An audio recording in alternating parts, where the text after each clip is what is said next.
இப்போது 2008 வந்து உங்கள் படம் ரிலீஸ் ஆன year Subramaniapuram.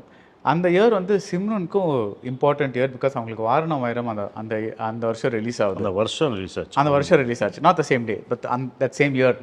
In terms of cinema age அவங்க கொஞ்சம் சீனியர். அவங்க முன்னாடியே வந்துட்டு சினிமாவில் ஆக்ட் பண்ணிட்டு இருந்தாங்க. How was the initial shoot டேஸில் அந்த adjustment factor, how was it?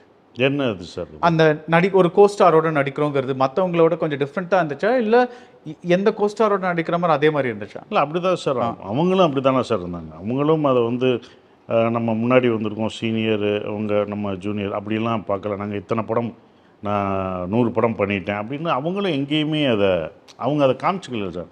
நான் 100 படம் பண்ணிட்டேன், நான் எத்தனை படம் பண்ணிட்டேன், இவ்வளோ ஹிட்டு கொடுத்துட்டேன், இவ்வளோதுன்னு அவங்க எங்கேயுமே ஒரு இடத்துல கூட காமிக்கல.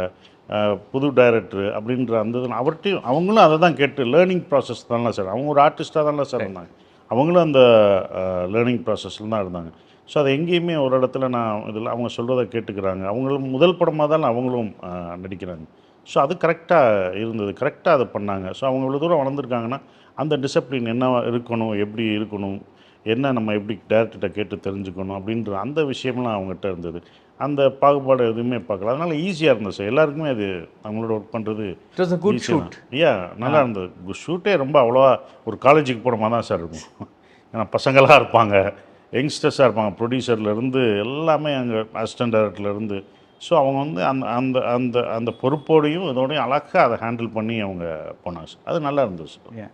ஏன்னா நம்ம ஷூட்டிங்லாம் பரபரன்னு கோவத்தில் டென்ஷன் அதெல்லாம் இங்கே கிடையாது. அவ்வளோ அழகாக நீட்டாக பசங்களை சிரிச்சுக்கிட்டே அழகாக கேட்டு இது வேணும் சார், இது வேணும் சார், நான் உங்களுக்கு என்ன வேணுமோ அதை எடுத்து ஈஸியாக பண்ணுறது எனக்கு ஒரு புதுசாக இருந்தது. நம்ம அவங்ககிட்ட இருந்து அதை கற்றுக்கிற ஒரு விஷயமா இருந்தது சார். லேர்னிங். அப்போ அவங்ககிட்ட இருந்து நான் அதெல்லாம் எடுத்துக்கிறேன். இந்த படம் நடிச்சுட்டு வர மட்டும் இல்லை, எனக்கு ஒவ்வொரு படத்துக்கும் ஒரு அனுபவம் கொடுக்குது. ஒவ்வொரு படம் பண்ணும்போது ஒவ்வொரு இதை கற்றுக்குறோம்.